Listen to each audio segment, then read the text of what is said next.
Question number 12 class 11 financial statement with adjustment.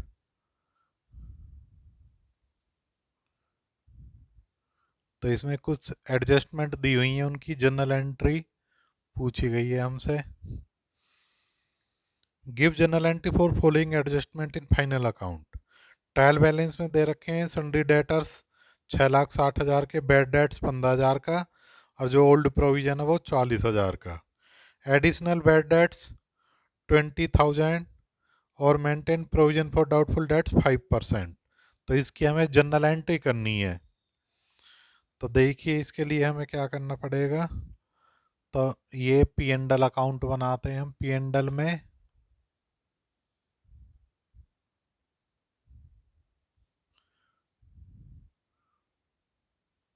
To bad debts, trial balance में 15,000 के bad debts हैं। Add further bad debts, further bad debts 20,000 के।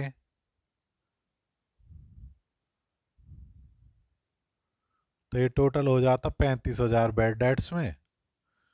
Add new provision, new provision बनता हमारा 6,60 में से 20,000 गई, 6,40 का 5% 32,000 रुपये। ये टोटल हो जाएगा 67,000 minus old provision. Old provision है 40,000 रुपये का। तो नेट पी एंड एल में आएगा हमारे 27,000। तो इसकी एंट्री देखो, फर्दर बैड डेट्स की एंट्री क्या होती है। एंट्री नंबर 1,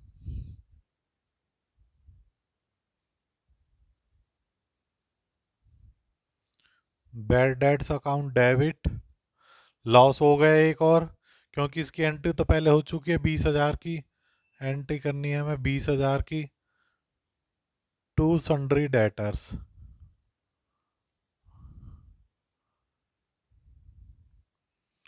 20,000 रुपये। अब सेकंड एंट्री, बैड डेट्स में कितने इकट्ठा हो गए, 15 ये 20 ये 35,000। तो जो 35,000 के बैड डेट्स हुए हैं उसको, बैड डेट्स के अकाउंट को कहाँ क्लोज करते हैं, प्रोविजन में ले जाकर। और जो प्रोविजन, न्यू प्रोविजन कितने का है 32 का, 35 के बैड डेट्स 67,000, ओल्ड प्रोविजन था हमारे पास 40 का पहले से ही। तो 27,000 का नेट लॉस हुआ है हमें। तो जो बैड डेट्स अकाउंट बनाते हैं, बैड डेट्स अकाउंट बना के दिखाते हैं आपको लेजर, तो 2 मिनट में क्लियर हो जाएगा।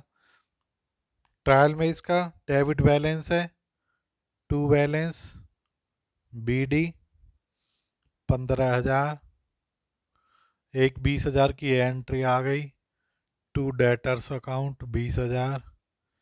इसको क्लोज करते हैं।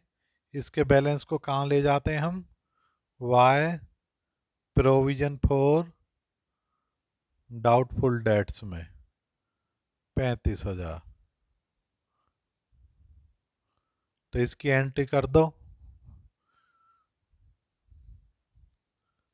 Provision for doubtful debts account debit to bad debts account.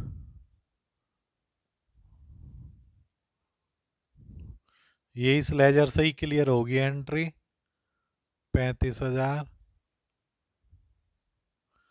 अब एक लेजर बना दो प्रोविजन फॉर डाउटफुल डेट्स।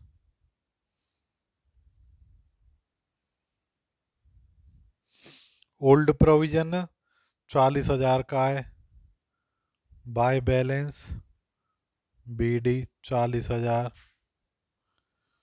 एक न्यू प्रोविजन बनना था 32,000 का, टू न्यू प्रोविजन 32,000 का। एक ये अमाउंट आ गया टू बैड डेट्स 35,000। अकाउंट को क्लोज कर दो 67,000।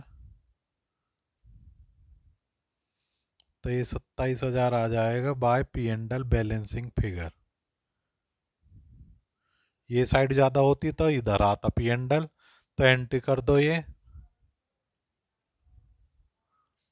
Profit and loss account debit to provision for doubtful debts 27,000। Clear? क्योंकि एंट्री के लिए तुम्हें ये दो लेजर बनाने ही पड़ेंगे। यदि पी&एल खाली पी&एल ट्रेडिंग बैलेंस शीट बनानी होती तो पी&एल का ये हो गया, ये दोनों केवल डेटर्स में से लेस करके दिखा देते हैं हम। और एंट्री के लिए ये दो लेजर क्रिएट कर लेना, बैड डेट्स को ट्रांसफर कर देना प्रोविजन फॉर डाउटफुल डेट्स में, और जो प्रोविजन फॉर डाउटफुल डेट्स का लेजर है इसकी क्लोजिंग करेंगे पी&एल अकाउंट से, तो ऑटोमेटिक एंट्री हो जाएगी, कोई रट्टा मारने की जरूरत नहीं है। तो ये हो गया हमारा first. Second,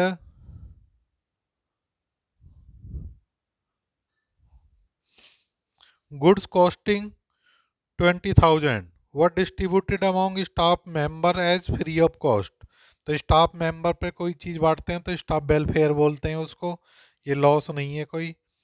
staff welfare, these goods purchase paying IGST 12%।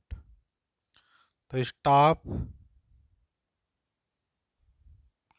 Welfare account debit to purchase, कम कर लो, टू परचेज अकाउंट।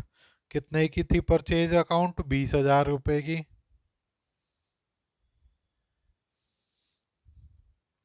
उस पर क्या पेमेंट की थी हमने? IGST। तो इनपुट IGST भी कम कर दो 12% से, 20,000 की 2,400 रुपये। स्टाफ वेलफेयर खर्चा डेबिट हो जाएगा 22,400 से। तो इसका स्टाफ वेलफेयर को पी&एल में दिखा देंगे, टू स्टाफ वेलफेयर 22,400, 20,000 परचेज में से ट्रेडिंग में लेस कर देंगे, और जो 2,400 रुपये का इनपुट IGST है बैलेंस शीट में, इनपुट GST के बैलेंस में से लेस हो जाएगा। नेक्स्ट एंट्री,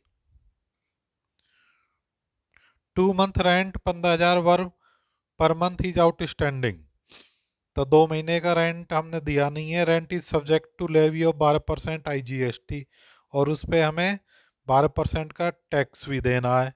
तो रेंट दिया नहीं है, कोई भी रेंट हो या इनकम एडवांस मिलेगी तो उस पर IGST हम पहले ही ले चुके हैं, और देना बाकी है तो उस पर देना होता है। तो जो आउटस्टैंडिंग एक्सपेंस की एंट्री करेंगे या इनकम की, यदि उस पर IGST या GST है तो उसका ट्रीटमेंट एंट्री में लेंगे। एडवांस की एडजस्टमेंट करनी है तो उसका कोई ट्रीटमेंट नहीं किया जाता है, वो ऑलरेडी हम ले या दे चुके हैं GST। तो आउटस्टैंडिंग है, रेंट देना है हमें।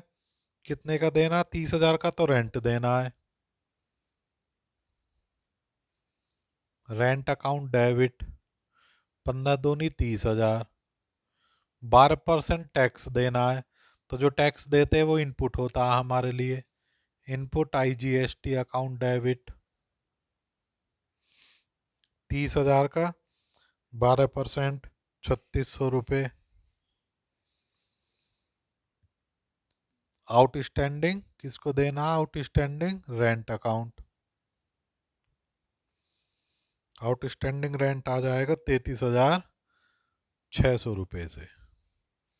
तो बैलेंस शीट में आउटस्टैंडिंग रेंट दिखा देंगे लाइबिलिटी साइड में 33,600, रेंट को डेबिट कर देंगे पी&एल में, और इनपुट IGST डेबिट हो जाएगा बैलेंस शीट में, इनपुट IGST के बैलेंस में।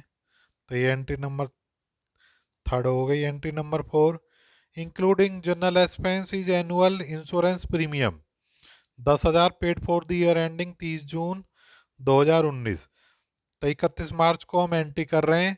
वो कह रहे हैं एक 10,000 का इंश्योरेंस दिया था पूरे साल के लिए, जो साल खत्म हो रहा है 30 जून को।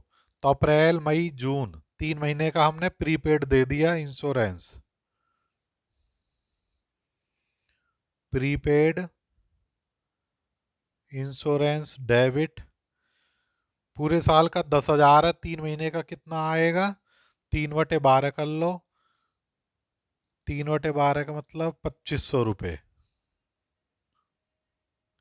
प्रीपेड इंश्योरेंस डेबिट हो जाएगा 2500 से, और जो इंश्योरेंस का खर्चा दिखा रखा उसको कम कर देंगे टू इंश्योरेंस अकाउंट 2500 रुपये से। क्लियर ये एंट्री भी? इस पर कोई IGST वाईजी है उसका हिसाब किताब नहीं करते, जो एडवांस खर्चे होते हैं। IGST इज लेविड 12%, तो हम पहले दे चुके, अब कोई उसका रिवर्स कुछ नहीं करना होता है, तो केवल 2500 से एंट्री होगी ये। एक्रूड कमीशन, कमीशन मिलना है तो टैक्स लेंगे हम, कि भाई किसी से हमें कमीशन लेना था 5000, उसने दिया नहीं है हमें, 5000 की इनकम है हमारी,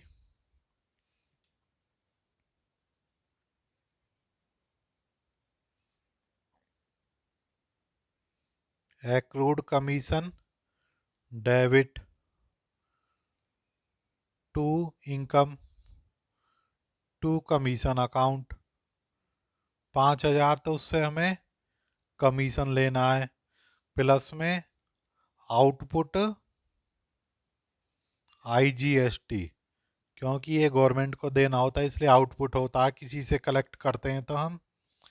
5000 का 12%, 600 रुपये, तो टोटल एक्रूड कमीशन लेनी है 5600 रुपये की, जिसमें हमारी इनकम 5000 P&L में चली जाएगी, 600 ही आउटपुट IGST में बैलेंस शीट में जाएंगे, और एक्रूड कमीशन बैलेंस शीट में जाएगा 5600 रुपये से। तो ये हमारा क्वेश्चन नंबर 12 भी कंप्लीट हो गया।